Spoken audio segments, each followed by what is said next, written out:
Hello, everyone from Chelsea Fan TV. I hope you're all doing very well.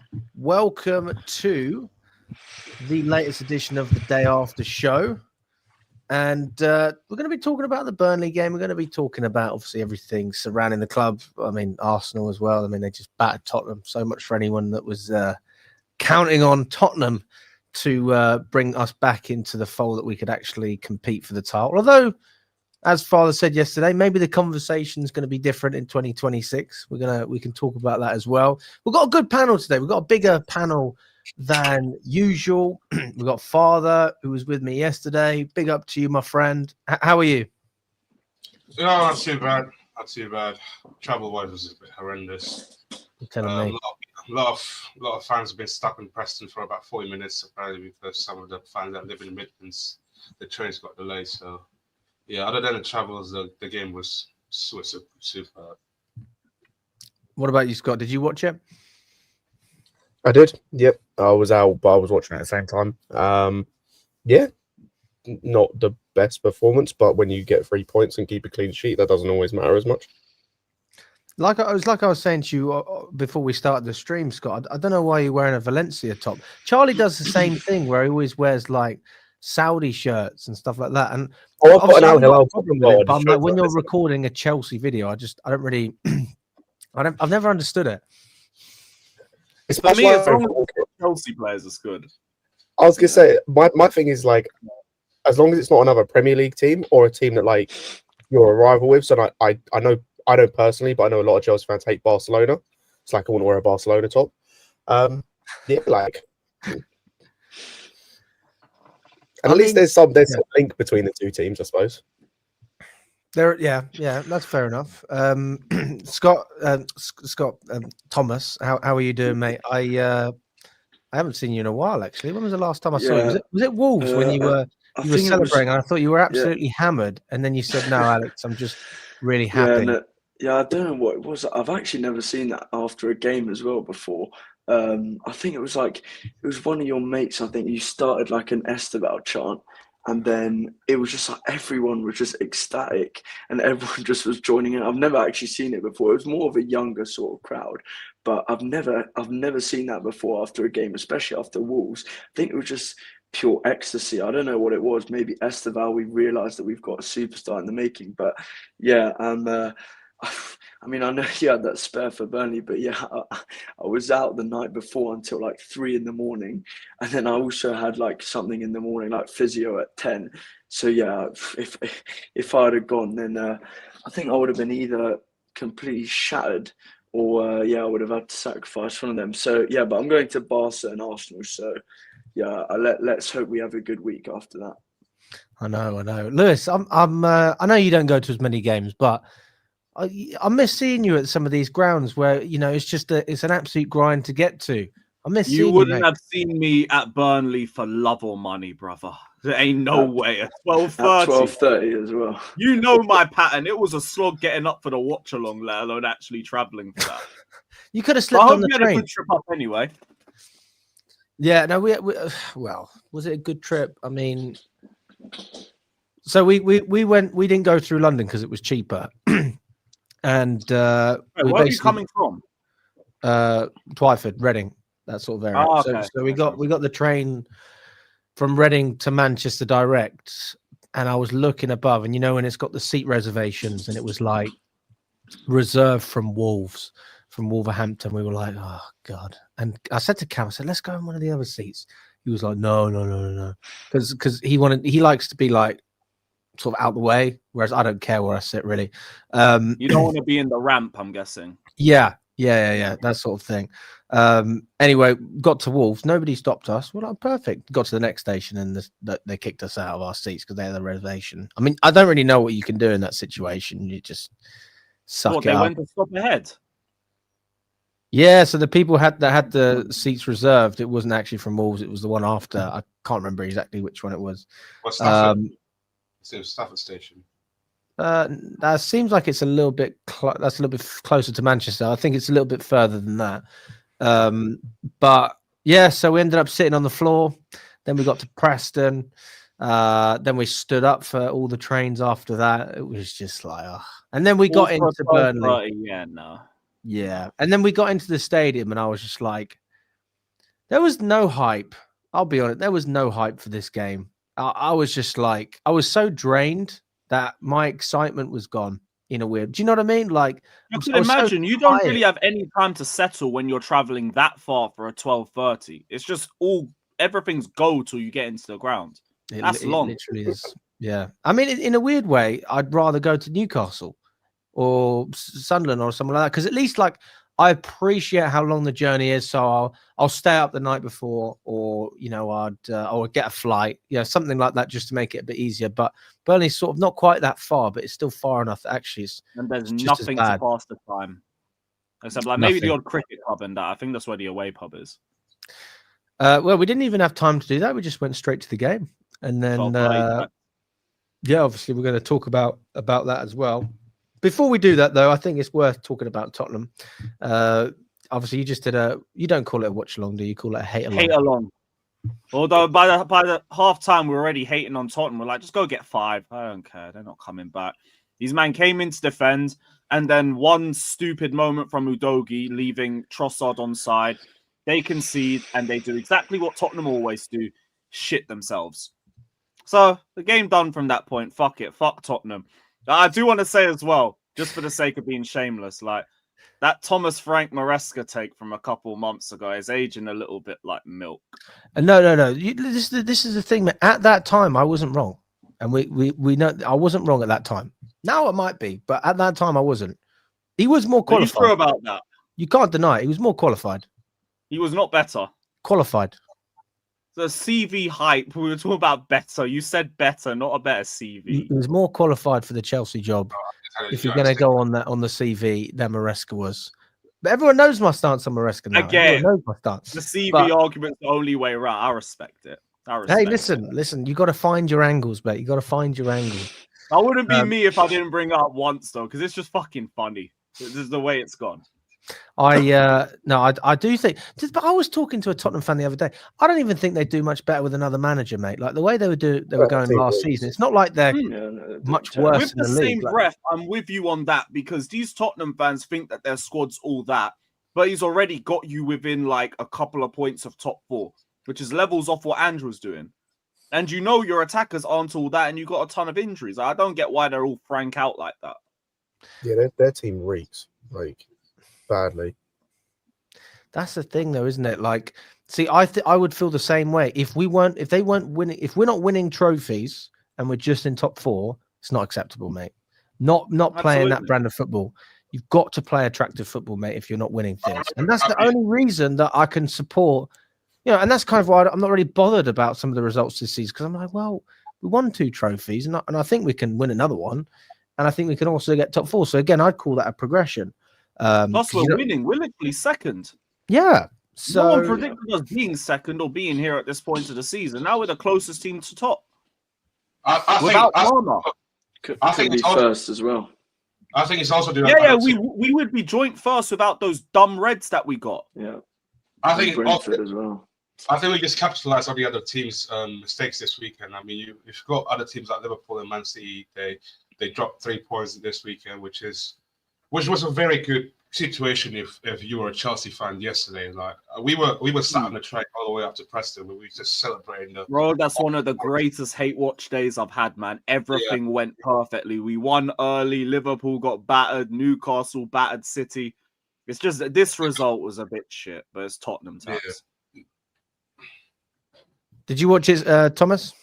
Yeah, I mean, I watched like 20 minutes of it, but yeah, I mean, I just knew as soon as Arsenal went 2-3-0 up, it was going to be wraps because, Spurs they just, every season, I feel like every time they have a new manager, I feel like maybe they're going to start doing something a bit better. But yeah, like Lewis said, they just shit the bed every single season. You're just going to expect the same thing. And I thought Frank would actually bring a bit of solidity to the squad, like sort of keep it under wraps. But yeah, no, it's the same thing. And yeah, I mean, it's going to be tricky this season, but I don't think we definitely won't win the league because Arsenal, they just look so much better on all fronts in terms of maybe not squad depth, but in terms of their ability and the quality that they have in their squad depth. So yeah, I've been impressed with them. They're even starting Marino up front, which is like, if we were to do that, I think we'd be not in the great position. But yeah, I think that Arsenal just in general, they just have the best squad out of the whole league, and I think because they've shown a lot of continuity like the last 4 years, consistency, I think they're going to win the league comfortably. Wow. I'm gonna be slightly controversial here because I don't think Arsenal. You know what? Until I see Arsenal what they can do next week. Fair play what they did this season. They're just taking the games off, and that's the most important thing. Like performance-wise, like I don't care if you play bad or maybe good. At the end of the day, like I just look at it. What Arsenal did this season, they're just taking off results after results. Win against Fulham away 1-0. Win against Burnley. So some of the games, the smaller games that they had this season, I think they win them all. I think they lost to Liverpool, Man City. They beat Newcastle away as well, which is a big win as well. Yeah. See? It's all about that taking the games off. And that is the essence of becoming that title challenge team. I see some of the comments saying Thomas Frank is a qualified set piece coach. Attraction is subjective, depends on tastes. That's very true. How would you define it in football? I guess the longer the ball, the bigger the girl. I mean, is that a good way of putting it? So Big Sam. I mean, Big Sam, just long hoofball. That is the sort of less attractive. In our case, then we're doing all right. But we've got a mixture. We've got a mixture. We like to mix it up. So I don't mind it. I think as long as there's things happening, it doesn't matter how you play. I think when you're passing from the back, it can be just as boring as long balls and vice versa. And also the possession-based football as well. I feel like it's much better this season than last season. I remember last season, Wolves away, all of that. We were playing our best football when we were playing counter-attacking football. It's the same as this season. Like even the Guiu goal, the Enzo Fernandez goal at the end, that came from a counter-attack. And I feel like Maresca's trying to implement the possession-based football. And I think that is, in modern football, the way to go about winning titles and playing the best football. You've seen Pep can do that to the best quality. And I think that we've tried really hard to play this possession-based football. Sometimes it works and sometimes we change it up. I see a lot of the time this season, I like the fact that there's more variation in our goals. We're scoring a couple more from set pieces. We're scoring from counter-attacks. We're scoring a couple goals, like the Neto goal was coming from possession-based football. So I think I'm happy with the way Maresca's sort of adapting the way we play and not just playing one style. But I feel like the possession-based football, all of our goals haven't really come from just that style. So I think it's good to change up the styles to keep opponents guessing. And like a Barcelona at home, I don't think that will be a possession-based game where we're going to have a lot of the ball. We're going to have to be more on the back foot, play counter-attacking football, expose their high lines. So I think that the most important for us is to be able to play different variations in our game style. I mean, Scott, what do you make of our style of play this season? And I mean, how would you say it's different from last season, or maybe similar? It's been quite mixed, I think. We've had instances where we've been very heavily possession-based, and then we've had instances where we've had to counter-attack a lot. I think so much of it depends on who you come up against. I think of us against Brighton, even the game yesterday, large portions of that game, we were counter-attacking because Burnley were, progressive. They were on the ball, trying to get on the ball, trying to do stuff. So we were having to defend at times and hit them on the break. And so it's just about countering other teams. And I think that's been a little bit of a difference compared to last season. But I think so much of it just comes from other teams and what they do, and just how you can counteract them. I do agree with Thomas. I think Barcelona are going to try and do similar to what Burnley did in the first 25-30 minutes in terms of sit high, come at us, try and press us, try and play through that midfield, play for our defence. And it's just about whether we can withstand that, because obviously the quality they're going to have in that attack is going to be a lot better than Burnley's. And then try and counter-attack and hit them at the other end. We did it okay against Burnley, but like I said earlier, we didn't have to necessarily play too well because the quality for them wasn't that there yesterday. Barcelona will be there, even without Pedro. I don't know if he is actually fit or not, but that midfield is still good. Their attack is still good. Their defense is a bit meh this season. Yeah, we've got to withstand that and then try and do what we did yesterday in terms of the counter attacks. You know, we haven't seen since the Club World Cup too much of that. There's been the odd game here or there, but we haven't seen too much of it. But yeah, it's nice to see that we can still do those. We have the players to do those. I think a lot of our players in attack are more suited to that counter-attacking style of play. Yeah, with like Neto and Delap, even though he didn't really have too much of anything yesterday. And same with like I put Garnacho in that as well, even though he didn't play.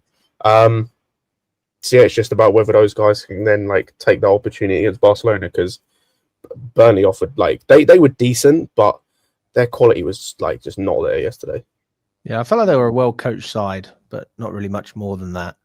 I respect what Scott Parker's doing at Burnley. For me, honestly, they're a respectable team, but there's just not enough for them to stay up. That's the issue. He's done what Company. I know it's earlier on the season to say this, and it might not matter in terms of the end result because he might get relegated as well. But it looks as though he's taken what Company started a couple of years ago, and tried to build on that. At least based on what I saw yesterday. I haven't watched all their games, where I pretend that I have, but it looks like he's tried to build on that a little bit. I mean, you saw in the first 25 minutes, they were just walking through our midfield. I mean, Leslie Ugochukwu was running things for them for the first 25 minutes. Bro, he looks like he can play in any Premier League midfield. Like, legit, in terms of his comfortability on the ball, the way he turns, the ability to, like, beat guys off the dribble. His passing was tidy. Physicality as well. Yeah. But they just didn't have quality in attacks. Like, you saw when Chalner got the ball and Anthony got the ball, it was dying because Andrey Santos was cleaning everything up. So even though we weren't great defensively, they just didn't have anything. Like, I don't even remember if Fleming touched the ball up until that chance he had in the second half, genuinely speaking. Yeah, so, like, those are the sort of games, even though, like I said, I don't think we played well. If you walk out there with a 2-0 win, with a clean sheet, those are going to be the games come the end of the season. If you've won something, that's the reason we won something. You know, that will be why Arsenal wins, because they didn't play well against United and walked out with a 1-0 win. You know? Yeah. I mean, I think Burnley, I can't remember every result. I remember they played against Man United. Have they played against any other big teams? Yeah. I know they played with Leeds. They nearly took 2 points off Liverpool. Nearly. Yeah. So, like, yeah, I don't remember any notable like wins or anything like that. But I feel like every time United had to score last minute. Did you say they nearly got points as Liverpool as well? Liverpool had to score last minute as well. Yeah. Salah. So like they're a tough team to break down. I predicted 2-1 before the game. I thought we could win. I thought as long as we get that first goal, we're going to be fine. Like, I haven't watched a ridiculous amount of Burnley games, but I've watched a couple, and like just seeing what I'm seeing as well and hearing, it looks like nobody at Burnley really has an issue with Scott Parker. He's pretty popular. And you know, they don't really have a particularly great squad. I don't even think they spent that well. I mean, Ugochukwu was a good signing, but Broha, I remember when he came on, and I was like, "Did you really spend 20 million on that guy?" I was like, "That just I didn't understand that at all." So yeah, I mean, it's one of those games where you win it and you go, "I kind of knew that was going to happen," but obviously you've just got to wait and see, and then it's done, and you want to praise it, but at the same time, you just knew you were supposed to do it. A bit like Wolves in its own right, really. But the thing about Wolves, and me and Carlton, Kev's dad, we were talking about it after the game. We were saying that in the cup when we played Wolves, like, I think Wolves are a worse team than Burnley. I think they probably look like they're worse coached as well than Burnley. No disrespect, but we made it so much more comfortable than we did against Wolves. So maybe that's a testament to our improvement or our maturity or our defending, because we still had Tosin and Chalobah in there. We didn't have Caicedo. So there's a lot of factors that you could put against us, especially defensively. And we managed to be pretty comfy. I mean, the first 25 minutes, I agree, but after that, I'm going to be honest. I think most of that was down to two things: one, Andrey Santos, and two was Burnley's lack of decision making in the final third. Because like there were a lot of times in that first half, especially, where defensively we still sucked. Like especially Tosin, he's genuinely just trash. Like at this point, he's a lost cause.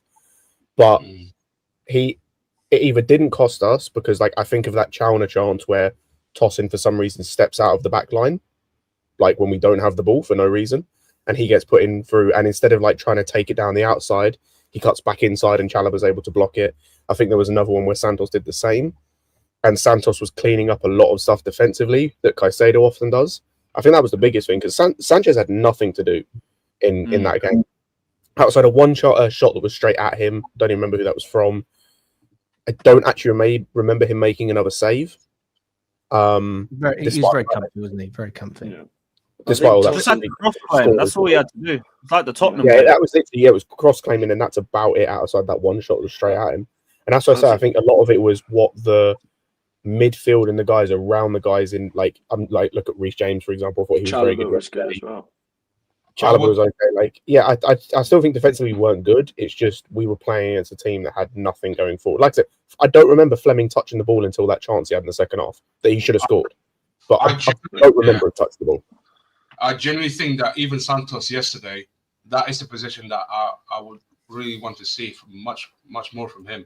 Like, if you look at the Wolves game, if you look at the Forest game as well, I think he play a bit too forward sometimes. Maybe sometimes a bit like, I don't get it, like he plays as a 10 or maybe as an 8. The number. There's been more when we've been forced to rotate and we haven't like had the right depth for it. No Palmer, Bueno Notte, like not really the right quality anyway. They'd be straight coming, like Forest, I think was straight coming out the international break, and then obviously Caicedo and Enzo are both coming late because South American and all that. So we're kind of forced into using Santos in that role. I don't think we want to, but get forced into it. At Strasbourg, he was playing in that number 8 role, and he was actually coming up with a couple goals and assists. I think he's decent in that role, but you're not going to see his defensive qualities if he's playing in that number 8. Because yesterday he was just cleaning up everything. So yeah, he was impressive. It was most of the fact that, again, like Scott said, that they didn't offer anything important. Like, they didn't really threaten us at all.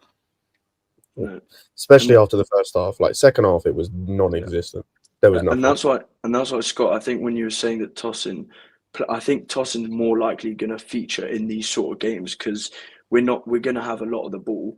He was good on the ball yesterday. Personally, I thought he was good on the ball, but then we're not going to get troubled defensively a lot. So I think in games like Barcelona, Arsenal, where we're going to be more exposed, that's when you're going to see the likes of Fofana, Chalobah, all those sort of players. So I think Tosin in these sort of games, it's where you might get a couple goals from Burnley where they're going to look like a threat from a set piece or a long throw in. And I think that's where Maresca likes to use Tosin, obviously, because I think when we're under the cosh, I think Tosin 1v1 defensive, we know he's just not as good as you like. Fofana's just not aggressive enough in the tackle. So I think Tosin's more likely to play in this sort of game where we have the ball and where aerially we need to be good. So yeah, I mean, I think he suits this kind of game, but yeah, for Barcelona and Arsenal, I don't think he should start.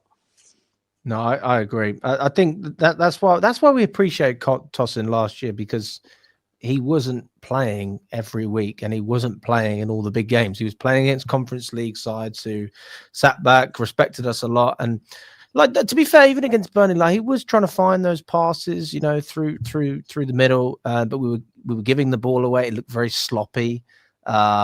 And again, if you've got other players around to clean up shop, then that's great. But why not just keep the ball in the first place or have an accurate pass in the first place? Which brings me back to another point as well. I don't know who it was that mentioned Sanchez. Like, even though he didn't have to make any saves, I'm so happy. I'm so happy that he's not being stupid. Oh, honestly, I'm pretty comfy when I see him in goal. There's almost a part of me that's starting to like him, you know, because he's not making silly mistakes. And this is a low bar. I can see your face. I don't like him. I never will. I don't like him, and I never will. But you're right. He has cut down on it. Do you know what he's done? Actually, there's 2 things he's done which I think has helped massively. Actually, there's 3. Number 1 is the cross claiming. That has helped immensely. Yeah. That's the one thing I'd say I think he has genuinely improved on. Outside of that, I wouldn't say he's improved. I think he's done 2 things. I think number 1 is he's made things simpler for himself, which links to the second thing of, like, when he is making the bozo mistakes, they are less costly in terms of He's not passing to someone on the edge of the ball under pressure anymore, and they're getting the ball nicked away from them, and all of a sudden they've scored. He's maybe playing the ball out to a winger and it's slightly overhit, so it's thrown in the opponent's like half. You know, those are the kind of mistakes he's making because he's making it simpler. Like there are so many times we're seeing at the moment where instead of trying to hoof balls long, instead of trying to make the risky passes into midfield, he's passing to one of the centre backs and just keeping it really simple. And it's like, I think that's the biggest thing that he's done is stop trying to overcomplicate everything, just like simplified it. And so you're seeing a lot more mistakes. And the ones he is making, like the Enzo one, that was funny as fuck, by the way. Like it's not really costing us at all. I felt like Yeah. last season, it was almost as if he loved when players would pressure him. It was almost as if he was just waiting for players to come to him so that everyone in the ground could have a heart attack. It's almost like he enjoyed having that pressure on him and then playing that ball into Caicedo. Then you got all the opponents, like there's like 5 players pressuring him. I don't know if it's Maresca who would have told him, okay, when you're under pressure, you go long now, or you just cut it out, just simpler passes to the centre backs. Or I don't know if it's him who's just taken the initiative and just gone, okay, I'm not going to play these passes anymore. I'm not going to do this because we know that the fans, we've seen that they get mad when I play these passes into midfield on the edge of the box. So I don't know if it's Maresca or his initiative, but yeah, it just makes us feel much less stressed on the ball. Me personally, I'm more stressed with Jorgensen in goal right now. Oh, 100%. No, both of them. I'm still leaning towards both of them. No. I'll drop that. Jorgensen can get out the club yesterday. I'll be real. He could get out. Against Lincoln, he can't claim across. Fair play to him. Three clean sheets in a row away from home in the league. Fair play. But he's only one behind Raya. I've seen this movie before. Like, okay, let's see how he pans out against Arsenal and the other games. Yeah, because you got some serious demons to get rid of from that Arsenal fixture. That's what still hurt me. I still remember that pass back to Rice. And you've improved a lot this season. Like, fair enough. I need more. I think keep it going. Remember, keep it going. I haven't complained about Sanchez in 2 months. I love that. You're in great form. Keep it going. But you need to keep going. That is very easy to say it now, but we've had 2 crap years. Yeah. You need to get just a bit more ground back. Or show me something against Arsenal. Exercise those demons, and you're going to get a lot of people on side. You said Rice goal, but also Martinelli goals last season. I'll never forget that at all. His positioning. Thank you. Now there's even more demons. There you go. I'm going to need a clean sheet. If he continues this up, imagine if he became one of the best keepers in the world. Because generally, like, with his cross-claiming and his shot-stopping and his distribution, that can still be improved. If he kept that up, for me, he would be one of the best keepers in the world. Because I think his frame is perfect for a keeper. But yeah, obviously right now I can't say that. But it would be funny if he was to rise to that level. Listen, big up to everyone that's watching as well. Just want to say massive shout out to how many people we got? Almost 450 people on all platforms. Guys, if you are on YouTube and you haven't liked the video, please do. It helps. It makes a big difference. We've got about 170 of you. Haven't even got to 50 likes. What's going on, people? What's happening? The likes. So yeah, let's get up to 100 likes, guys. Big up to everyone that's tuning in regardless. I will say this, it is so nice to be off of my medication. Robert Sanchez, he was the reason for it. I've come off my meds. I am off the meds and I'm enjoying, metaphorically speaking, look, I'm not actually on medication. You will be back on the anytime though. But I'm feeling good. I'm feeling relaxed, and this is a great place to be. You know, I speak about it with some of my mates, and I go, under Abramovich, you know, we used to lose 1 or 2 games, and I'd never be stressed because I'd go, we'll be fine. We'll be fine. Everything's going to be okay. And I haven't felt like that since Clear Lake have come in, and I'm starting to feel. I don't have the same feeling, obviously, but more stability throughout everything. And even if it's not great, we're getting results. You know, it's not pretty, but we're coming together, and we've actually built a spine as well. I think if we look at what's coming in, we've got, what's his name, Omega from Strasbourg. We've got the defender from Strasbourg, Sarr as well. A couple of other signings. Like the depth is gradually improving as well. And I know everybody wants experienced players, but I think that the model is built on 5 years down the line. Those players that you bought that were 20 are then going to be 25, and that is your experience. And we're starting to get closer to that point. So, you know, I'm feeling good. I'm feeling very good. I see a comment as well saying we should be talking about Marc Guiu. I mean, absolutely, we should be. I had a conversation with Charlie. He says he's not good enough for Chelsea, and I disagree entirely. I disagree. Marc Guiu is good enough for Chelsea, and he should be a part of this squad next season. That is what I would like to see. Being a part of the squad next season is tough, just because we're gonna have another striker come in, and that's Too early difficult for that. to say how many he's going to gain, exactly how much he game time he might have. I'm going to say something that might be unpopular. He was the best attacker on that pitch yesterday. You could argue for what he Neto did as in the well. time on the Neto pitch, for me was the whatever. I don't think Neto was all that good, to be honest. I thought he was the best attacker on the pitch. Can I ask you a question, There wasn't Scott? any standout, and in the limited time that he was on the pitch, he bagged an assist and was selfless, which is the one thing Delap wasn't all game. And did the one thing Delap failed to do in however long he played on that football pitch, bullied one of the centre backs, like bullied Tuanzebe. Now, what I'll say with Guiu, when I'm getting games like that from my forwards, give him more minutes. Yeah. Just give me a bit, like, I think he came on with, 10 minutes left to go of the game?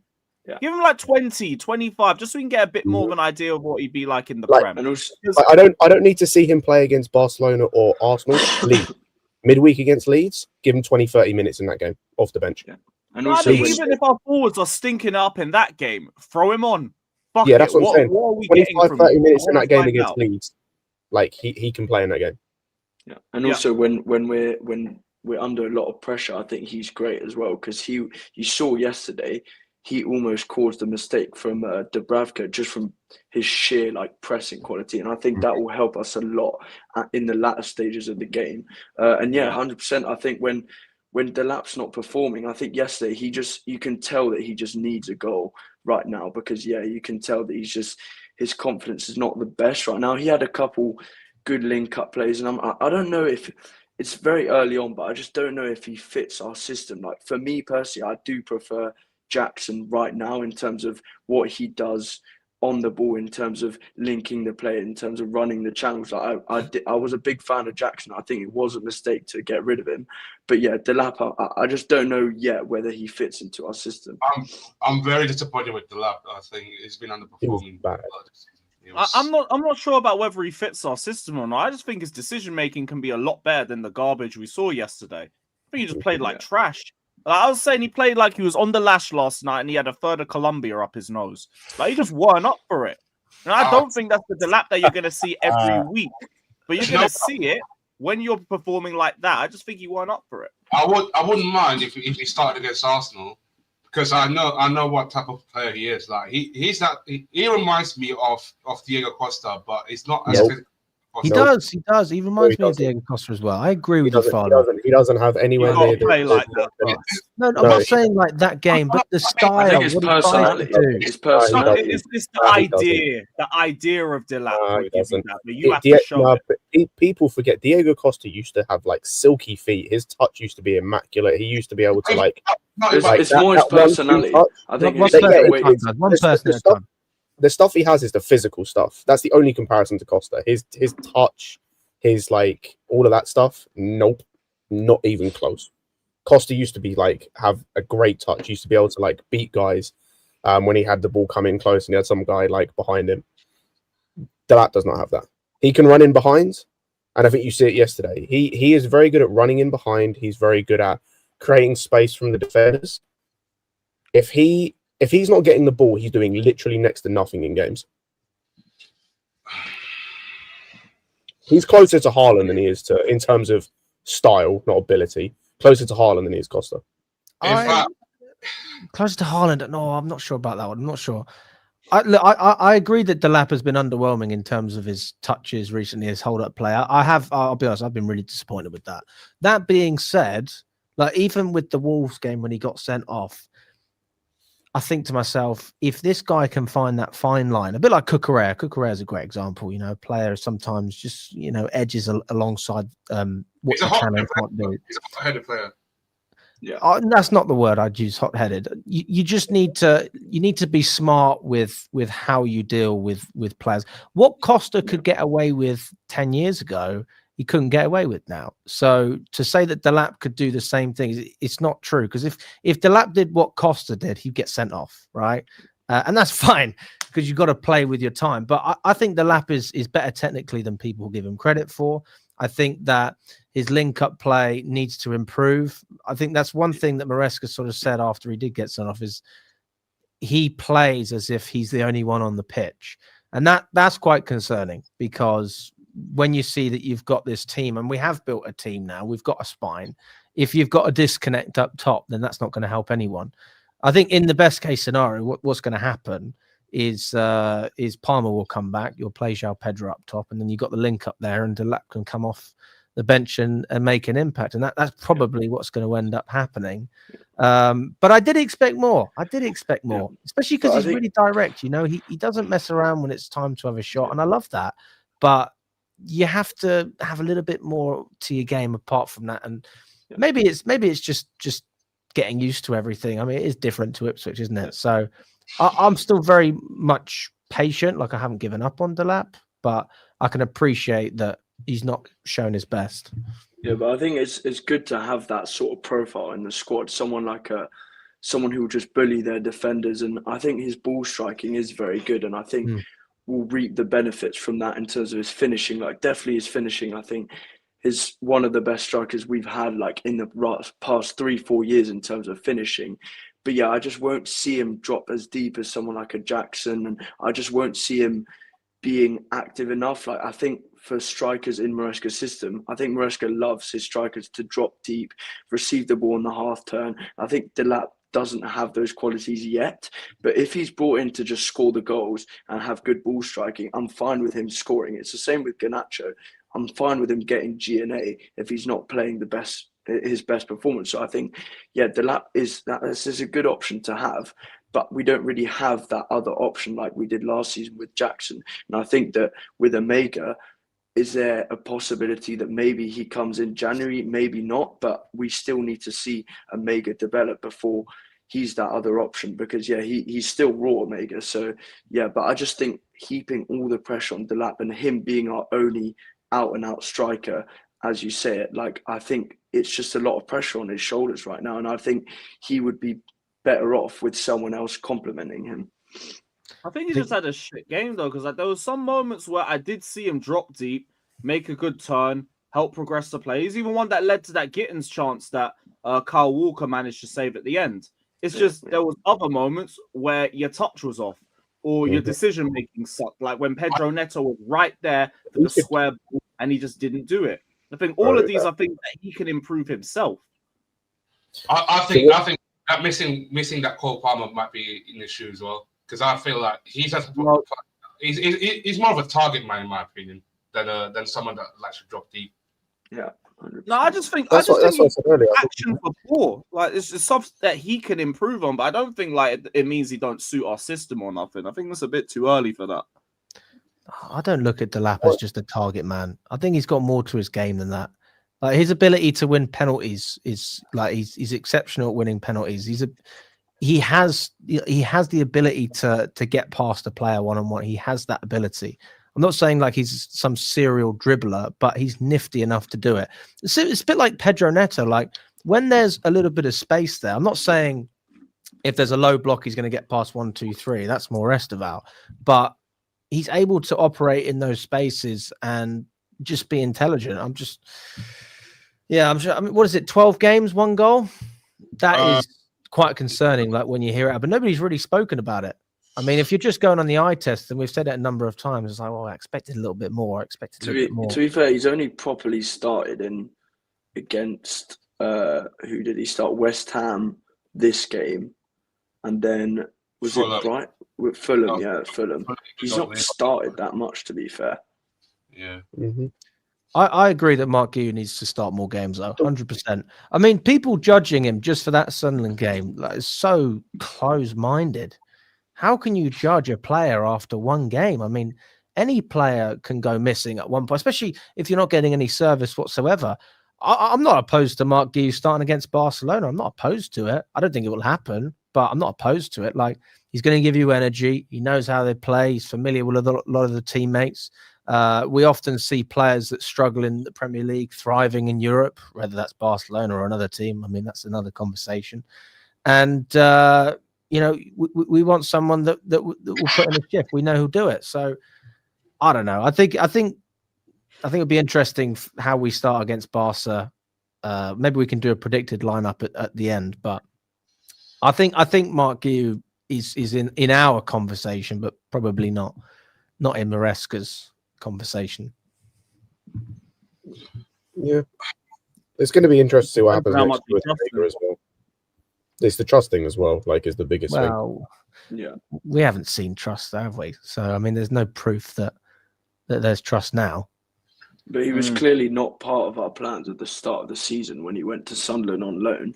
It was almost like not a panic, like loan recall, but because we tried to get Jackson back. But I think Maresca maybe doesn't favour him as much as Pedro up front. So to be fair, I do think on Tuesday I think Maresca will be slightly conservative. I reckon he'll go Pedro up front and maybe Enzo in the 10 and Esteval on the right. I think it will be something like that.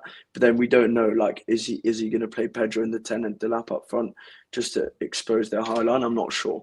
But yeah, I think Guiu 100% needs to get more chances and not just judge him on one game, just because I feel like some people just have an agenda against him. But yeah, I think he can offer you a lot of stuff as well. I'm expecting Marc Guiu to start against Cardiff. I don't know if he 100%. I expect him to Is that the only game you expect him to start? Yeah, to start, probably. I don't think he starts minutes in other games. Unless he comes off the bench against Barca or Arsenal and directly contributes to a goal, I don't see him starting the Leeds game. He come off the bench. What more does he have to show, though, like, to gain trust from Maresca? Because if we're saying that he should be playing more minutes, I think it's why link up. is that not happening? That's the only reason. Link up.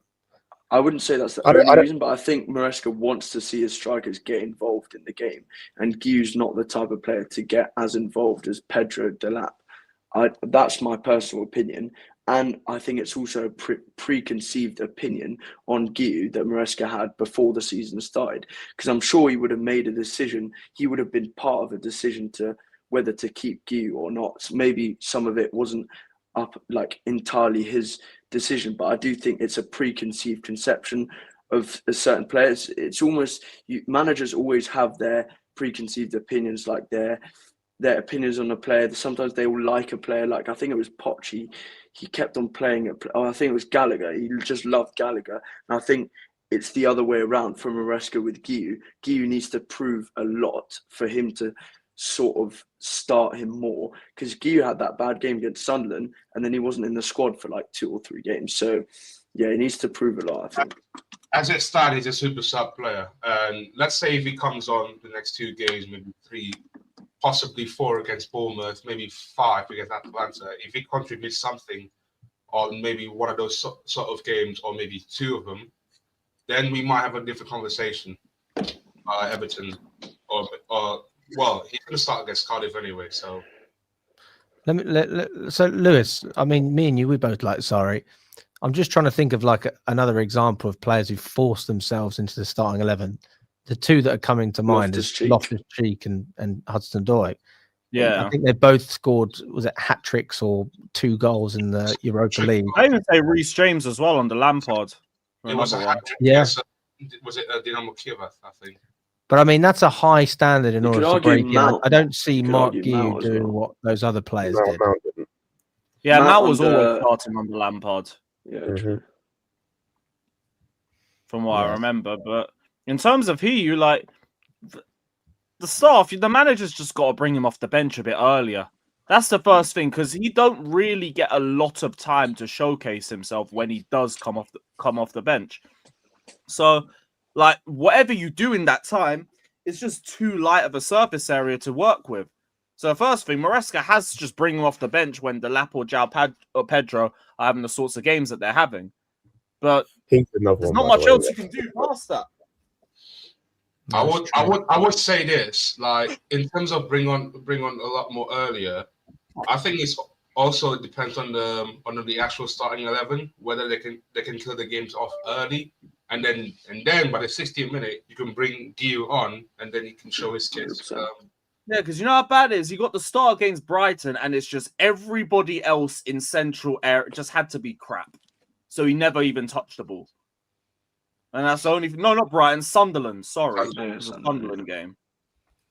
I mean, big shout out to Philip as well, who is a new member of the channel. Big up to you, my friend. Thanks for joining.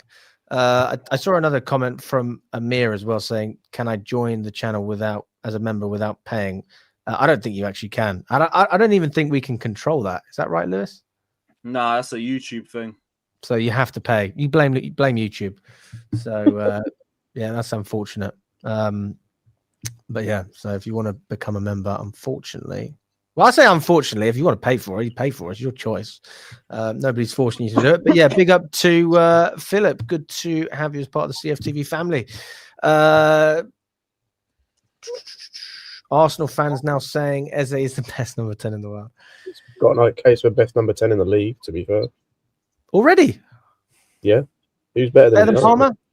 No 10s have been good this season. Palmer spent the entire season injured. Outside of 2 games. He's better number 10 than Odegaard, though. Oh, he's a much better number 10 than Odegaard. Yeah. It's not even close.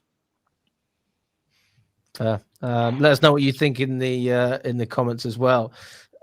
Speaking of number 10s, like Joao Pedro, like we have seen a little bit of a dip from Joao Pedro, and I guess one of the reasons might be Palmer not being around, although we can't make that excuse, forever.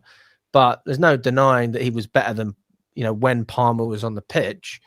Like, what do we make of Joao Pedro and his form at the moment? We'll start with you, Thomas.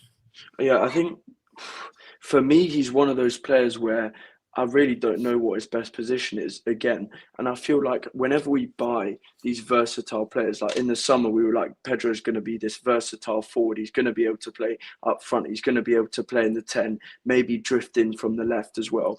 These sort of players, they're good when they work out, but when they don't work out, it's just like, it's not like it hasn't worked out, but I just don't really know what his best position is. And when he played up front in the Club World Cup with Palmer behind him, he looked unbelievable in the 9. But then now he's starting to play in the 10. We're like, play him in the 10, play him in the 10. He's not good up front. He's not really been performing in the 10.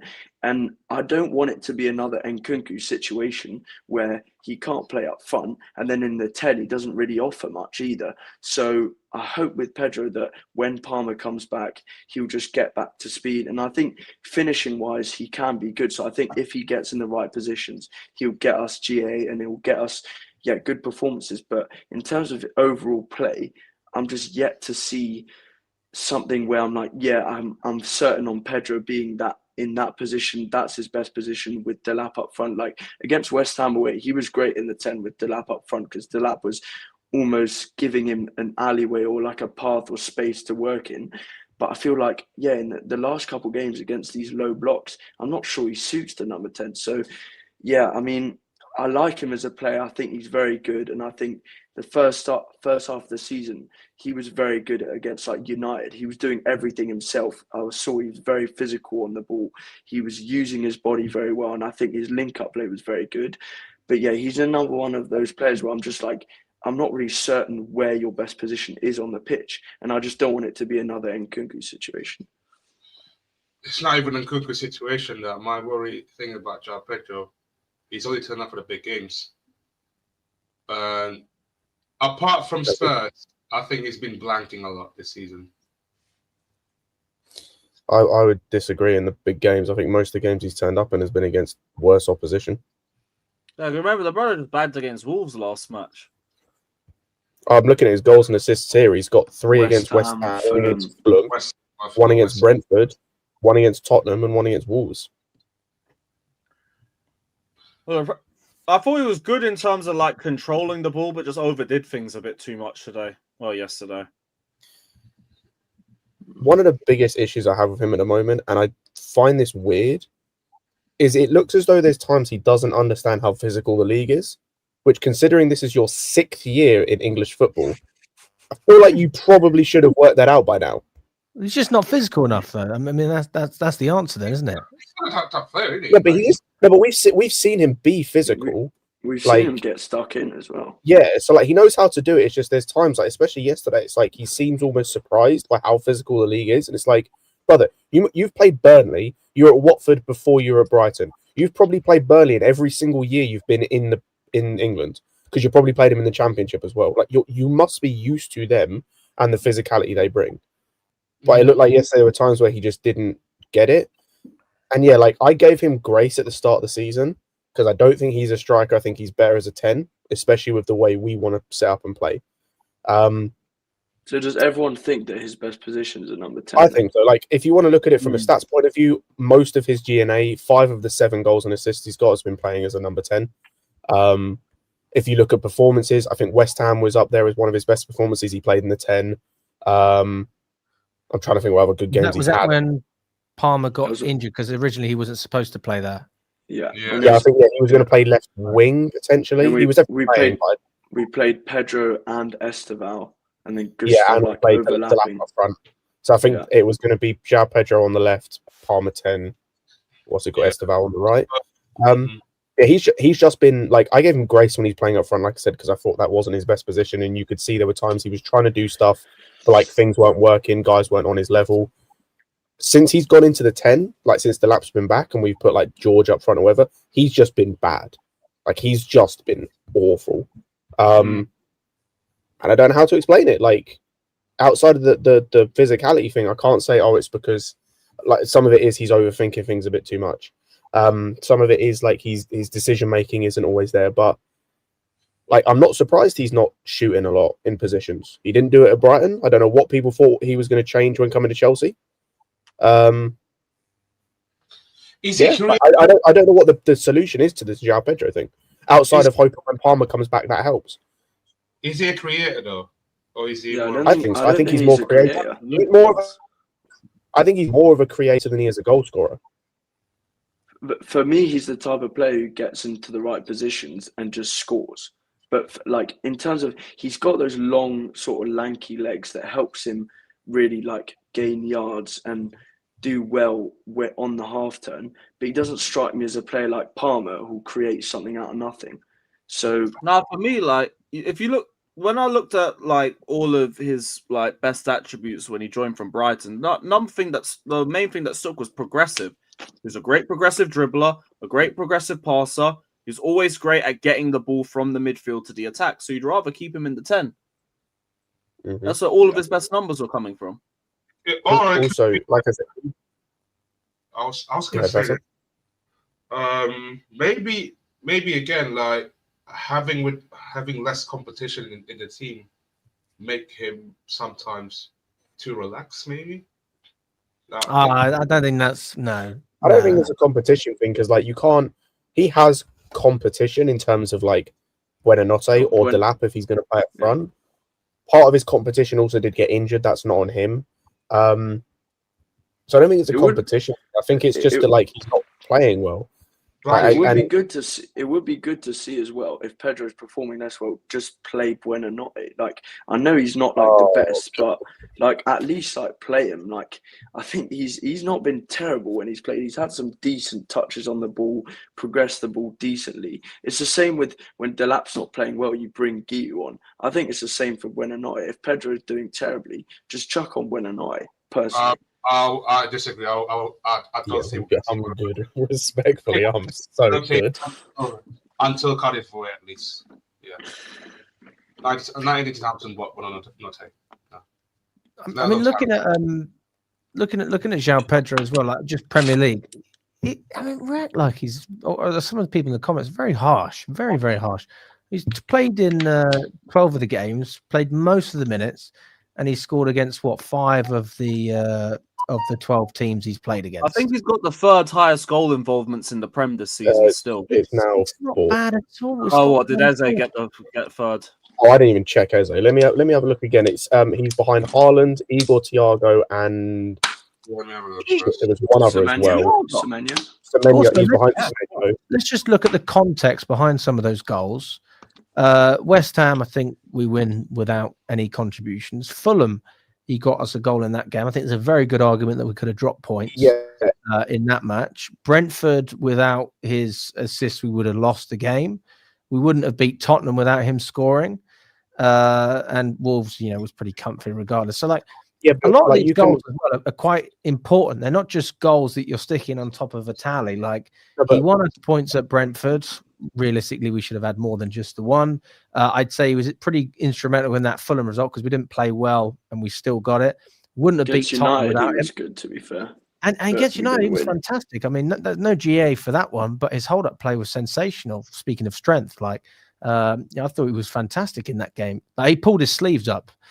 So I don't really have anything to say about Joao Pedro in terms of, he's underperforming. It's like it's similar to Delap in the sense of he's come from a smaller team to Chelsea, but obviously Joao Pedro has more experience. He's played at a slightly higher level, you'd say. And I think he's pretty much doing what we expected. I would even argue that he's doing a little bit more because when I looked at his stats before at Brighton, I think his goal contribution was He didn't have 5 many and 5, non-penalty. and no, 5 of like those he pens. got 10 goals and 5 of And those 5 were of them were pens, yeah. Yeah, so like that's not very impressive to be But in honest the with you. Club World Cup, he's currently on course to basically match that. Like, Yeah, but without penalties, like, which is respectable. yeah. no, I'm talking match that in terms of the non-penalty goals. Like, Okay. I'm looking at the stats. Like, yes, he's got it is the joint fourth. I had a look. He's level with Richarlison and Welbeck for fourth. Even though he got those goals and assists, yes, all of them came within the first 4 games. Oh, sorry, all but 2 came within the first 4 games. Yeah. In the 8 that have preceded, he's got 2, and like one of those was all down to Caicedo. He had to tap the ball in. And the other one was good. Like, I'm not going to deny him. Actually, the Wolves one, again, was kind of a tap in. It was all down to Esteval. Like, with Joao Pedro, especially after the Club World Cup, we have to demand more from him because we've seen he can show more. What he is showing currently is just not good. Like, it's just not good. Like, when you are the best player in terms of ability in the attack, I think. I think in terms of ability, what he actually can do with the football, I think he is very good, and I think he is the best attacker, especially yesterday, that we had on the pitch. You have to show that on a regular basis. I think when everyone's fit, he's arguably the 3rd best attacker in terms of ability. Like, only behind Esteval and Palmer. So you have to show that on a regular basis. How am I looking at that team yesterday? And like, you perform worse than Gittins. You perform worse than Neto. Enzo. Like, Enzo's different, right? Because slightly different positioning and everything, and he's asked to do different in the game. But like, if I'm just looking at attackers, you're worse than these wingers, and most of our fan base don't rate any of our wingers outside Esteval, and you're performing worse than they are on a pretty regular basis at this point. I'm very disappointed that he's got the same amount of goals as Enzo Fernandez this season, even though Enzo Fernandez played in a different position.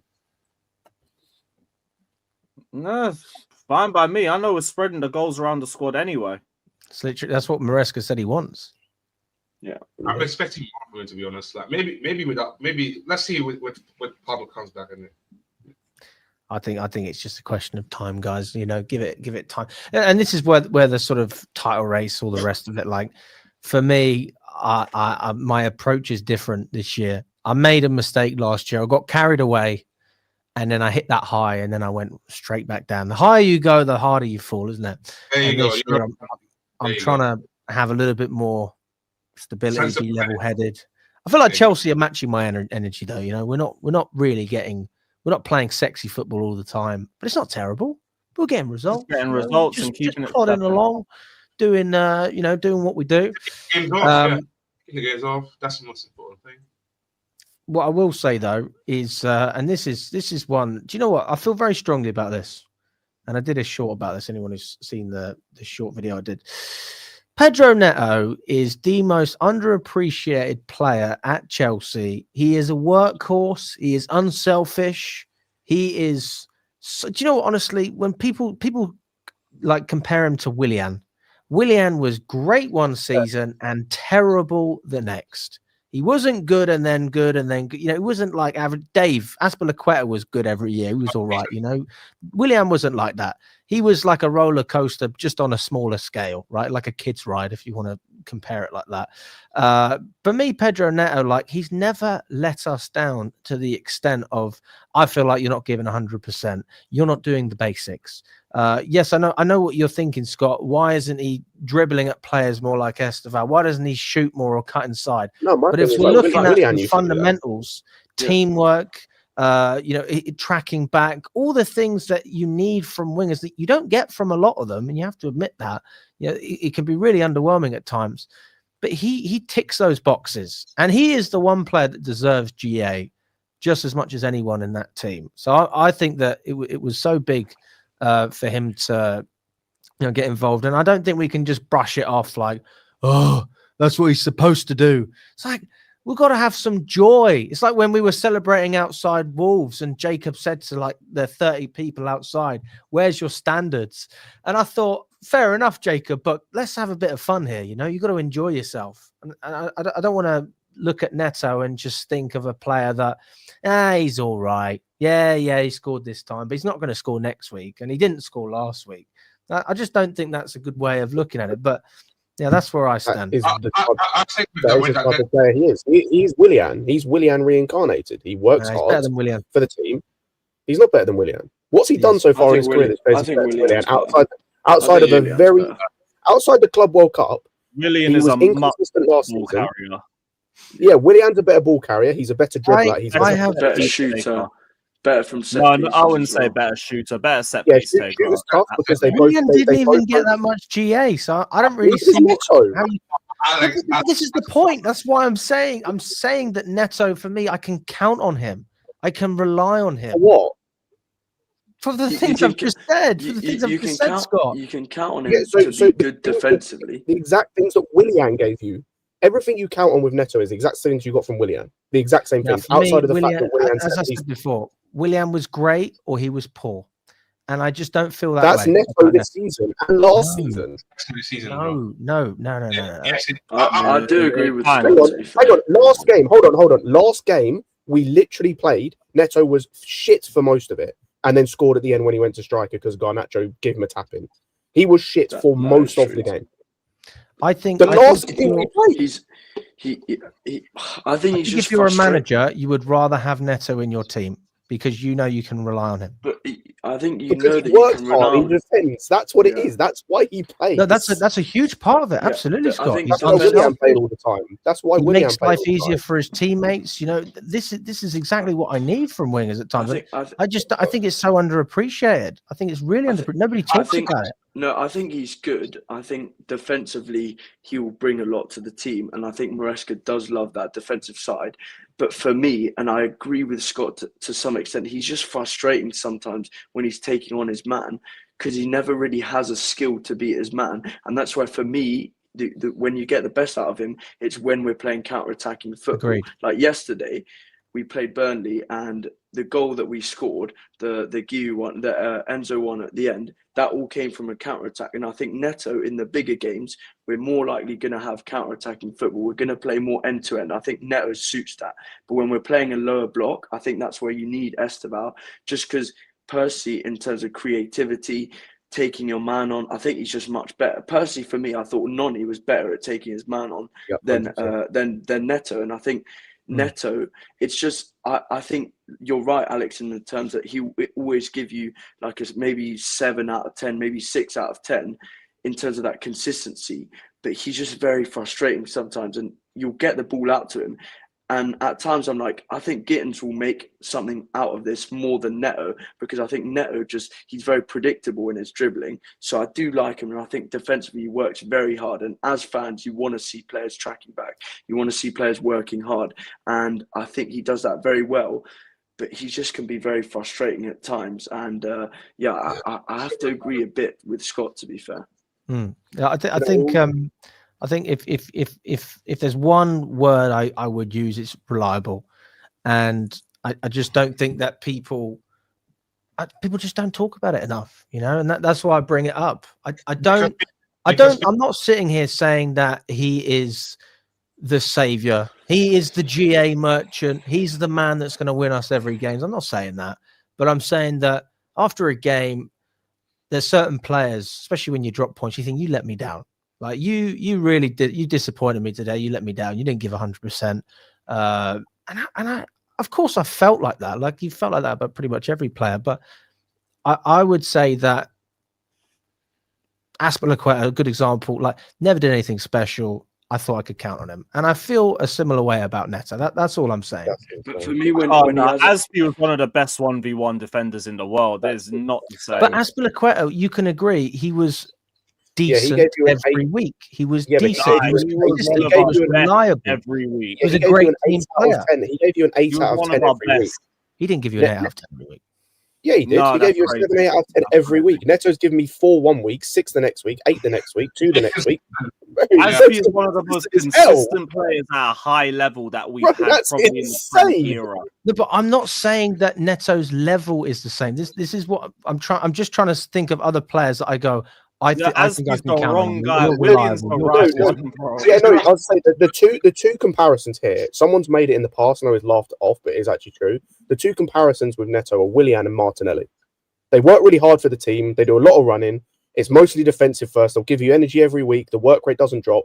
But in terms of performances and in terms of G&A, it's not there, which is that's cool. I mean, would you not agree that Neto was our best player in the Club World Cup? Yes. One of. He was our best. I would say he was our best. Yeah, probably.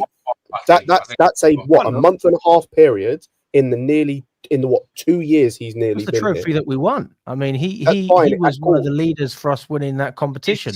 So he was our best player in the Club World Cup, and he's carried some of that form. Because I consider the Club World Cup any of that this season. I mean, if the level he played in the Club World Cup, he hasn't. I don't think he might have done that once this season.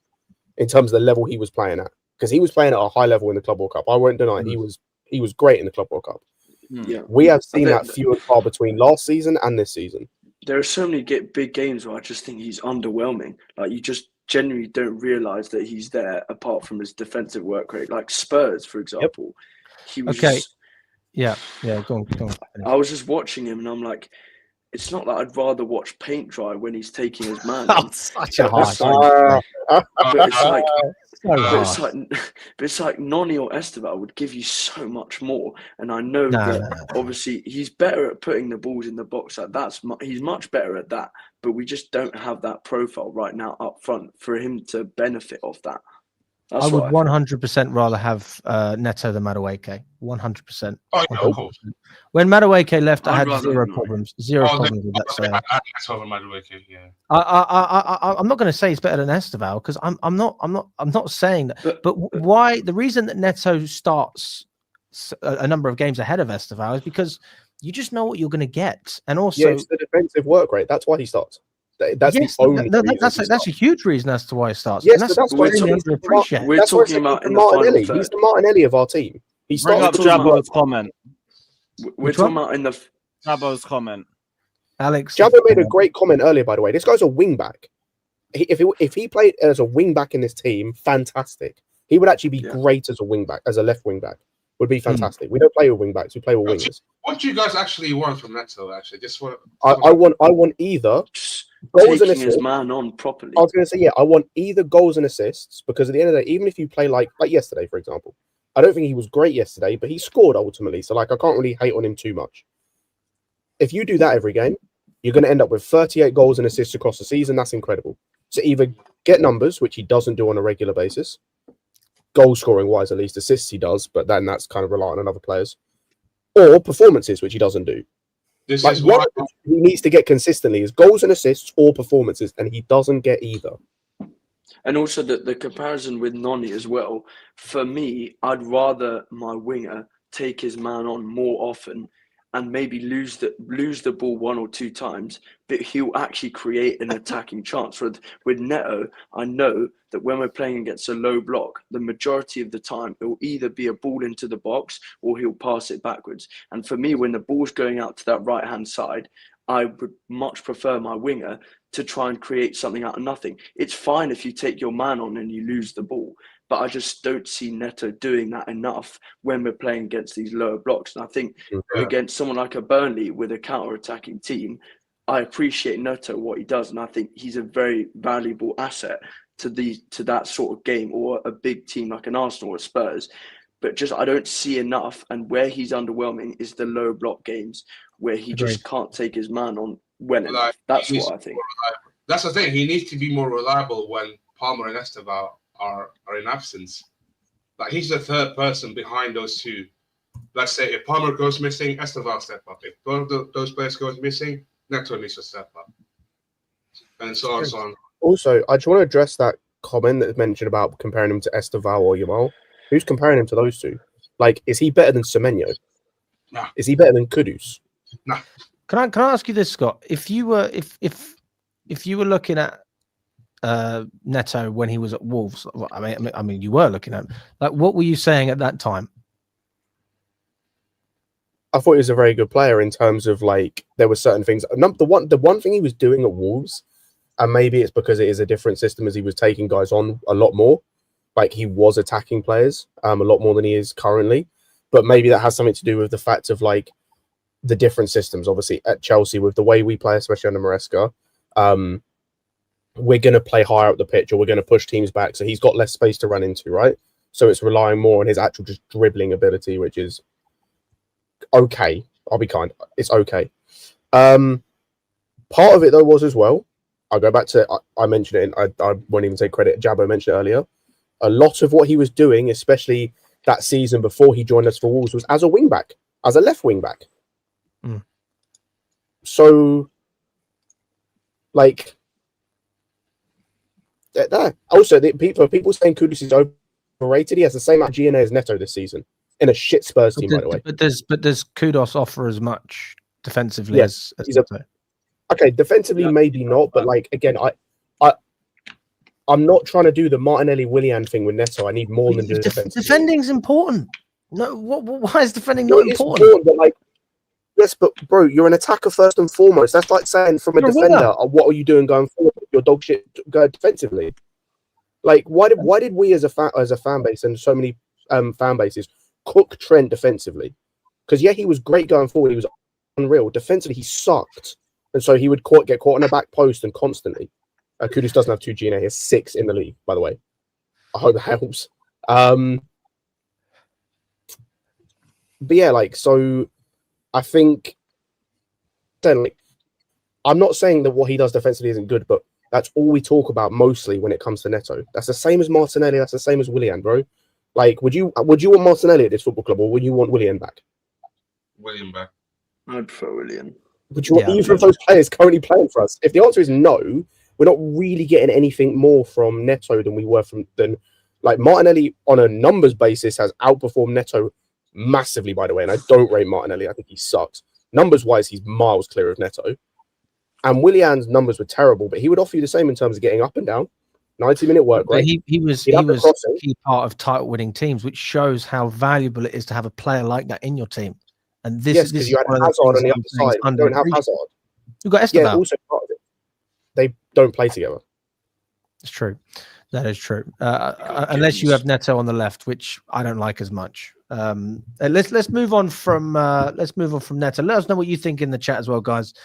If you think that Neto is underappreciated, or if you think that, to be quite frank, we shouldn't be appreciating a player who does the bare minimum.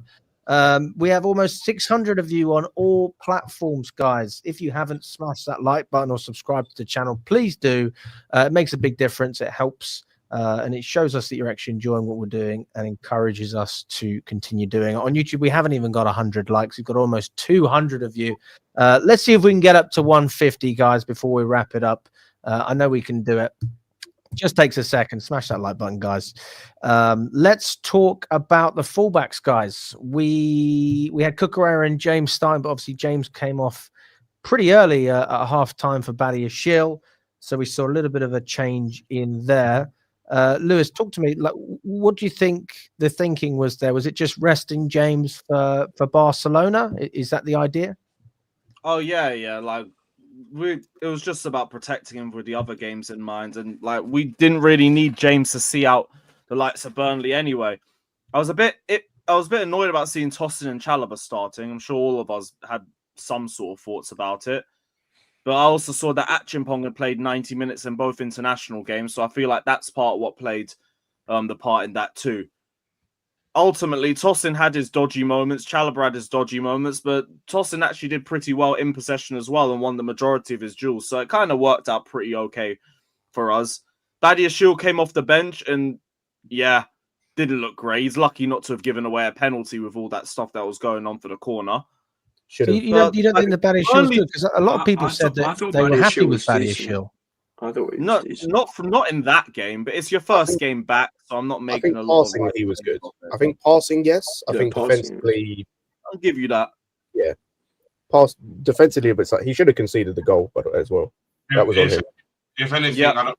If He anything, completely misjudged if the anything, fucking ball. Boys, one Yeah. at a time. Let's hear. Lewis, you finish what you were going to say, and then we'll move No, I on. was just saying like he completely misjudged the fly at the ball for that chance Scott was on about, but that's about it. Go on, Father. I was going to say, if anything, that Burnley didn't offer anything. So that's why I feel like our defensive players they were too comfortable at times because they didn't really do much in the second half. I mean, that's not always a bad thing, is it? That's usually a good sign if you're not talking about your defenders. That means you're in control. So, I mean, worse things have been said. Yeah, I think that, like I said earlier, I think James was good. I think Cucurella defensive, that was probably one of his more understated games. Like, he didn't have too much to do because, like, outside the first half, Chowner, that right wing, did nothing, and then Foster came on. I think the right hand side. Actually, was it? No, it wasn't him. It was Bruno Larson came on the right hand side, and he did nothing as well. So he didn't have anything to do. He was very good for the goal we scored, the first one. Like, of course, it's him that causes chaos in the box, and his touch and link up play is exceptional. Like, I don't know why we're surprised at this point that Cucurella has some sort of involvement in that. But yeah, I thought they were pretty good. And then after James comes off, I thought Chalobah was very good at right back. I thought he was better at right back than he was at centre back in the game yesterday. And I think some of that is like the comfortability in terms of like passing. It's just not good on the left. We've spoken about it before. But yeah, like it's hard to really talk about the defense outside of like that kind of first 30 minutes in the game yesterday because they really did nothing. Like they literally did nothing. I think one thing about Reece, by the way, I think he's very good, and we know that he's probably up there with Cucurella in terms of our best fullbacks at the club. But I just want to see him more in those attacking sort of phases of play. I'm so used to him seeing him under Tuchel. Obviously, I don't think we'll see him as a wing back ever again, just because I don't think Maresca trusts his fitness yet for him to be that sort of player. And also we don't play with wing backs, but when I see us in possession, he's playing as that right centre back, and then you got Tosin at central centre back, and then you have Chalobah. It was yesterday in that left centre back role. I just want to see Reece higher up the pitch because I know his quality on the ball is so good, and I know his crossing, his shooting, even is probably up there with one of the best at Chelsea. So I think he's a very good player, and defensively we've seen that, and defensively we're going to see that he's going to get tested.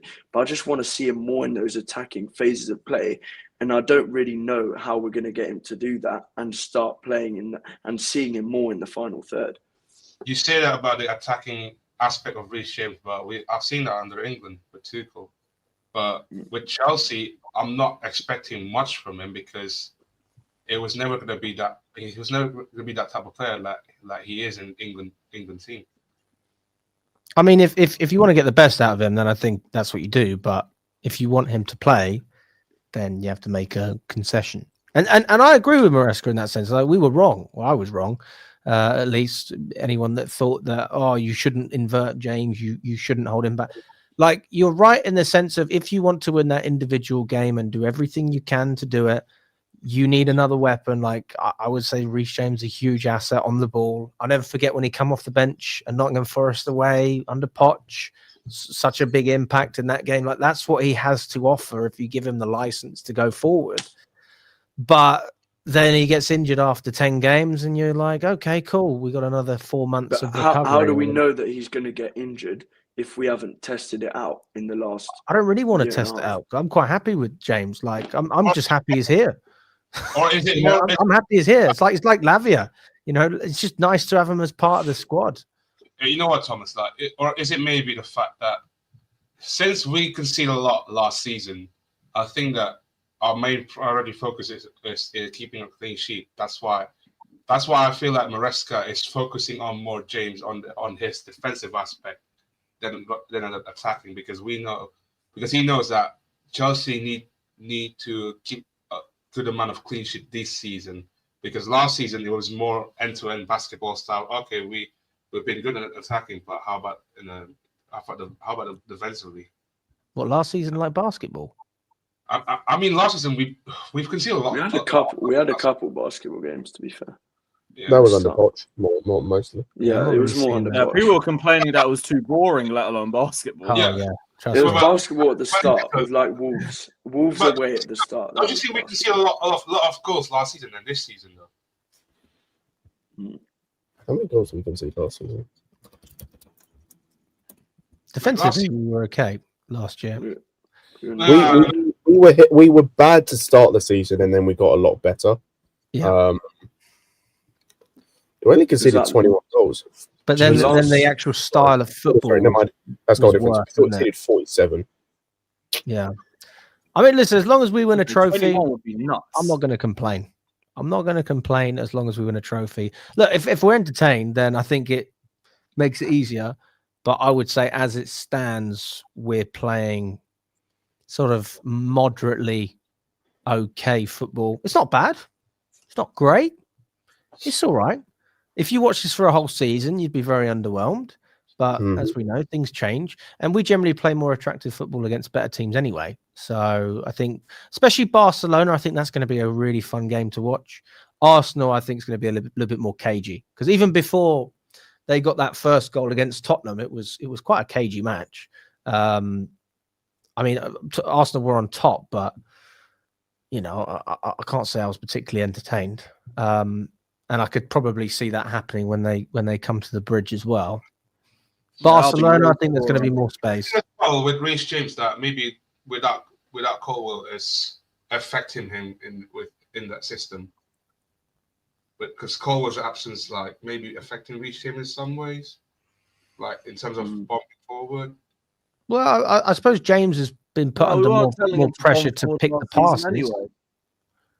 I mean, we see James try and spread the play a lot, I guess, like chipping some of those balls. Yeah, but we've had him inverting from last season. No, I'm not just talking about inverting though. I mean, like picking passes from right back. Like I mean, he did a. No, but I mean, like we're not having him bomb up and down like that. Oh no, not at all. Which like I'm comfortable with now, because I know Maresca's proven that it works and he won't get injured. So if that's the sacrifice you have to make, so like, do I want to see Reece James as a 9 out of 10 for 10 games a season, or would I rather see him as a 7 out of 10 for 30 games? He prefers using Gusto as that bombing up and down fullback nowadays. Well, which I don't even think he uses Gusto that well half the time, but he's been better this I season. agree. Yeah, I think that Gusto. I mean, we saw it in the Club World Cup. Like that's how you play him. But you've got to. I think the reason he was comfortable with that as well, though, is because you've got players to cover. And you can go from there. Right. Let's. Has anyone else got anything else on Cucurella or James? No, relatively good.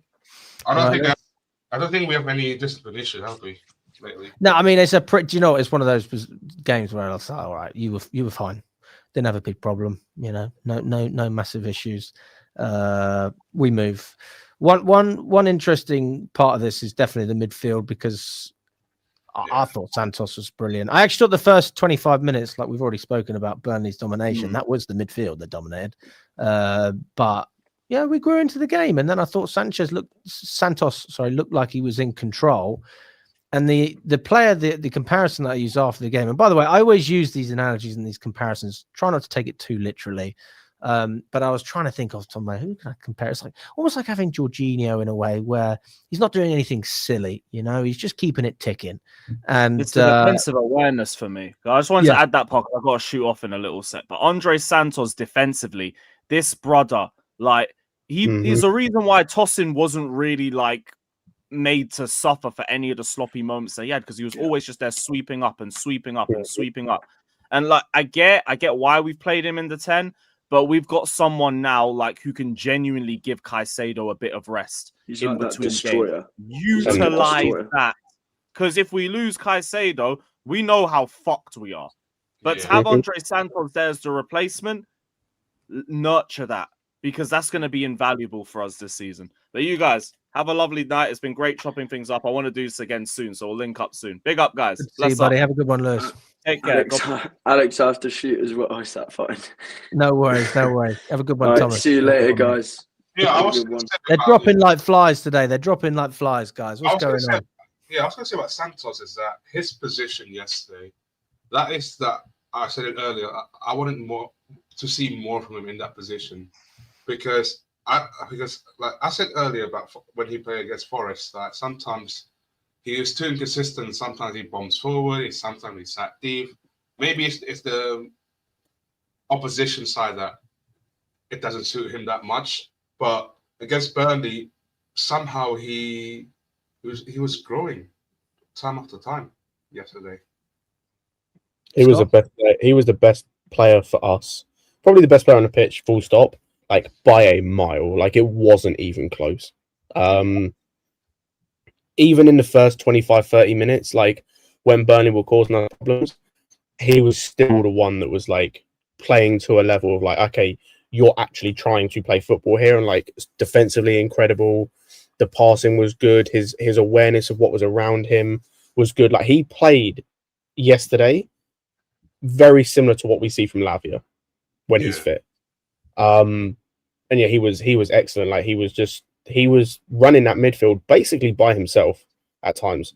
Yeah, he was excellent. And it's I just want a continuation of that. Like we saw this in the Club World Cup as well. I can't remember what game it was. He came off that one game, I think it was against Tunis. He wasn't great, I think it was. Then he played another game in midfield and was very good. And it was in that deeper role. Benfica, potentially Benfica. I got his stats long ago, I can't remember. But he was very good in that game. And that's why I wanted to see him play. That's why he was playing last season. He wasn't playing as a 10. He wasn't playing as this, like, box crashing midfielder at times. Like he obviously was doing that a little bit here and there for him to score the goals he got, but he was playing in a double pivot, in a midfield too as well, like in a three at the back system. So it wasn't even like he had a third guy in there. It wasn't even like he had a number 10 there. Like it was just him and one other dude. But yeah, like he was excellent yesterday. Just head and shoulders above everyone on that football pitch. I was really impressed with Santos. I don't feel like we have spoken about Santos a lot. It's a weird sort of cycle, because at the beginning of the season when Fernandes was starting, I was going, I want to see Fernandes dropped and I want to see Santos in there. And then he came in and we had that game. I'm trying to think if it was Brighton, and he slipped. Is that the right game? Yeah, that was the game that Chalobah. Even that game, up until the mistake, he was very good. It's just then he makes the mistakes, like the stupid mistake. We concede the goal and it all goes. Got the red card, and then it all goes horribly wrong from then. Yeah, I think that we almost, I don't want to say overplayed that mistake, but I suppose it's like anything. It's like if Marc Guiu had a penalty and then he missed, everyone would make a big meal of it, and then that would be an easy excuse not to start him or not playing him. And maybe we did that with Santos at that time. We almost overreacted to something that was only a small negative in what was otherwise not bad at all. And he was so good at Strasbourg and so highly regarded that maybe we had this indication that he was just going to slot in straight away. And when I say that, I almost mean able to drop a player like Fernandes. And I think we've seen it's not quite as easy to do that. And also Fernandes is a better player than a lot of people give him credit for. I'm happy with what Fernandes has done over the course of the season. I think that there are times where and this is probably what he's been coached to do, because I didn't it's not something that he used to do, but he's prioritizing those runs into the box as opposed to winning 50-50s, winning those duels, maybe picking those passes, being a little bit deeper, like he was under Potter. And that's the thing, isn't it? Is do you want to see good looking football or do you want GA? And I would say that the majority of people would probably say GA.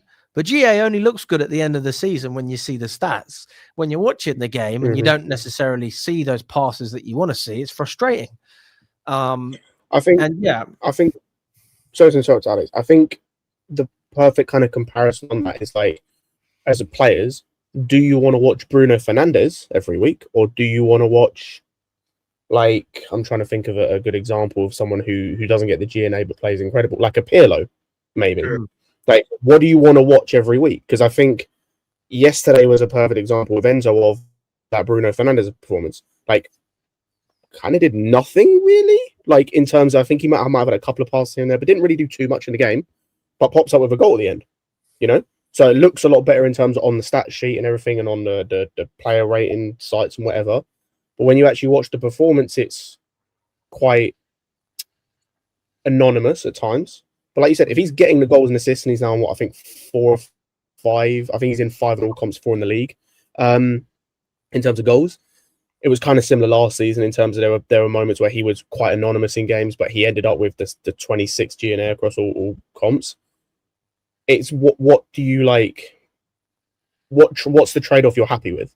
Like, and I think that's ultimately, like I've spoken about before, I'd prefer to see him be more effective in games in a performance perspective. But at the end of the day, if he's getting these goals and assists regularly, especially the goals, it's hard to complain. But yeah, I think it's just a case of like personal preference, what you prefer to see. What would you prefer, Father? Oh, either or really, because I feel like in terms of the GNA stuff, like I wouldn't mind either, but defensive contribution, I would say. Defensive contribution. Okay. I mean, I think that Fernandes is putting a shift. Like even the Sunderland game, I was watching Fernandes a lot, and one thing I noticed in that game was, my God, this guy is running hard, and I don't think people talk enough about that. And I know people like, maybe this is just something that I look at, but we've had a lot of players that don't put a shift in, and I think that when you're able to combine different parts of the game and give 100% to all of them is something that should be appreciated, especially in the midfield. You want goals, you want 50-50s, you want nice passes, you want it all.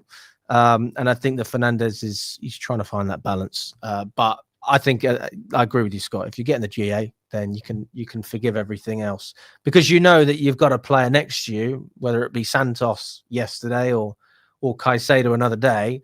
They can do the job of another midfielder if necessary, especially Caicedo, really. That's the main one. Right, we're going to do a couple of questions, guys, in the chat, and then we're going to wrap it up. So if anyone's got any questions, let us know. And then we will finish off there. If you haven't smashed that like, guys, now is the time. We've broken 100, but we want to see if we can get over 120, guys. Big up to all of you regardless. Appreciate everyone that has watched. Jabo says this season it's been Enzo Fernandes. I can't lie. I'm guessing that means he's been happy with him. Marlon says that Arsenal will smash us 4-1. I don't agree with that. I think that it will be a tight game similar to last season. What do you think, Scott? I think it depends on how the players turn up. I do think the players will turn up. They tend to turn up for these bigger games, quote unquote.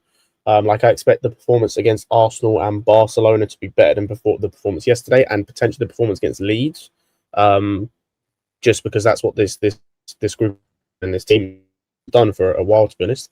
I don't think they'll smash us 4-1. I could see them winning 100%, just because of how defensively solid they are, and even with Fofana being in the team, I think he will potentially be in the team. I don't know what Maurice is going to do in that sense. They might still win, but I think it's going to be a lot closer than that. At the end of the day, I think outside of obviously winning, right? We want to win. Yeah. I think the biggest thing that I am personally looking for is a performance of showing how close you are to Arsenal. Because if we do lose 4-1 and there's a massive golfing class in the two teams, ultimately that means that this season, it doesn't matter where we finish, it's not a progression because you're just as far off the title as you were last year. So that's going to be the biggest thing for me. What about you, Father? Yeah, I agree with Scott in some ways. I was thinking about our tests, especially in the back line, because we've seen that we are capable enough that we can keep 3 clean sheets away from home this season. How about we get a clean sheet from home this season? So we haven't had a clean sheet at home in the league since Fulham. That's in August. So this is going to be a massive test for us, especially in our back line. Yeah. Yusuf's got a question. He says, do you think that Neto is a nailed-on starter from now on? And do you think that we will get good results against Barcelona and Arsenal? I think he has been a nailed-on starter, but I wouldn't say he's a nailed-on starter now. I think that Estevao is... even I can admit, being a huge Neto fan, that Estevao is too good not to see him play. But my thing is this, I completely understand why he's being dropped, and I almost agree with Maresca. I'd rather see 6 games out of 10 that Estevao starts and then rested for another 4. And in those 6 games, he's going to be 100%. He's going to be ready. He's going to be fresh. And, just take a little bit of pressure off him for the other games, as opposed to, obviously I hope this doesn't happen, playing loads of games like Parma, and then you have, a sense of maybe he's been a little bit overworked. And for a player that's 18, relocating, I don't think he's had a bad start to life. I also don't think he needs to have that many, that much GA in his first year at Chelsea coming in at such a young age. He just needs to settle in. And I think he's done that. So as it stands, I think it's been a really successful period for Estevao. But I would start him against against Barcelona. And I don't think he'd start against Arsenal. I think he'll probably come off the bench against Arsenal. So that's my opinion. I think it's it might stop both. I think Neto is the I think he's the first winger on the team sheet. Yeah. You say that, you're so angry when you say that. Oh no, it's because I don't think his performances have merited that. But then at the end of the day, none of our wingers outside of Estevao have performed consistently this season. I think in terms of consistency, Garnacho's probably been the next consistent based on recent performances, but that's not saying much. I wonder how much that's going to change next season with Quenda coming in, though. Yes, that's going to be exciting. Because he looks incredible. I think it's a more merit thing as well with Neto. Because I genuinely can't figure it out what is Estevao going to have to do to want it to start a game. Because it seems that Maresca's again showing that favoritism towards Neto than Estevao in the league. I don't know if it's favoritism. I think it's just maybe. I think part of it is he's doing Estevao a favor. That's what I was saying. I think he's trying to gradually integrate him. I don't think that's a bad thing. I think he's got the best intentions behind not playing Estevao. It's just how you got to find that balance. If he starts against Barcelona, I say job well done. Absolutely. But then if he's then starting against Arsenal, if he's then starting games to December, I don't want to get to the stage when I'm leaning on an 18-year-old for the whole season. I just don't think that's a good place to be. And we've seen that with what we have at the moment, we'll stay. What are we, second in the table, Scott? So yeah, second, 6 points behind Arsenal. That's fine. With what we've got, we've been able to achieve second. So yeah, maybe we could have a little bit more flair with Estevao. Agreed, but I wouldn't panic just yet. I'm pretty comfy with what we've got, but he needs to play a decent amount of games, no doubt about that.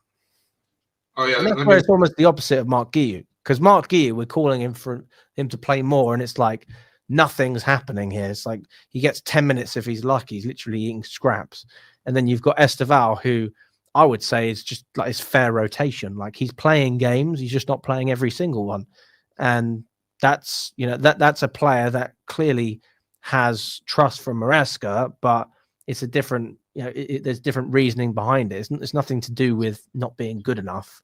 I think it's just purely his age and the fact that he's brand new into the squad. Oh, FYI, we haven't had a back-to-back clean sheets at home in the league since March, if I'm not mistaken. That doesn't Fair surprise me. That was against Southampton and Leicester. So, but this season, Palace and Fulham, that was in August, back-to-back clean sheets. So, Yeah, it's true. Arsenal maybe. You Hey. know. Who knows? Thoughts on Delap? Trusting the process. Yeah, I would say trusting the process, but not in like a delusional way. Just in the sense of, again, young, never played at this level, never played with this manager or this team. Every Yes, player maybe. needs a bit of time. Every player needs a bit of time. But that being said, it doesn't mean you play him every week. Could be the opposite. It might be that he needs to be out for a little bit so he can practice and whatnot, and train and improve. But I'm still a big fan of Delap, 100%. Yeah, he still needs time, and he's obviously going to get time. It's too early to write him off, but his performances need to improve, especially like with the stupidness with the red card and doing stuff like that and whatnot. Yeah, his performances need to improve at the end of the day. Um, You like Delap, father? At the moment, I'm still uncertain where my head at with the lab, because it's too inconsistent at times for me with the lab. I just need to see him first. Let's say wait for Palmer to come back, and then that's where I can judge him. Okay. Right, let's go 2 more. Progressively integrate him, cool, but we need points on the board. I guess you talk about Esteval, but we are getting points on the board. So it's like what we're doing is working. So I mean, it's not like we're dropping points because Esteval's not playing. That's when there's a problem, but there isn't. So yeah, I mean, no issues for me. Take enough games. That's the most important thing. Yeah, absolutely. It's a marathon, not a sprint, and we saw that last season, literally on top of the world, and then we slid all the way down, and then managed to claw our way into Champions League. Tetley rates Guiu over Delap. Fair, right now, fair. If we beat Arsenal, would you say we're in a title race, or does consistency across the season concern you? I would say that, like, the whole. Oh, go on, Scott. You go answer this first. I'll just say I would say the second. I'm not going to say we're in a title race until after the January window at the earliest, because we kept saying we were in a title race last season, and then the moment in which we needed the board and the owners to do something to solidify that, they did nothing, like literally nothing. They made us worse. Yeah, they in some ways you could argue they made us worse as well, but they did nothing. All the business they did was after the window ended for some reason.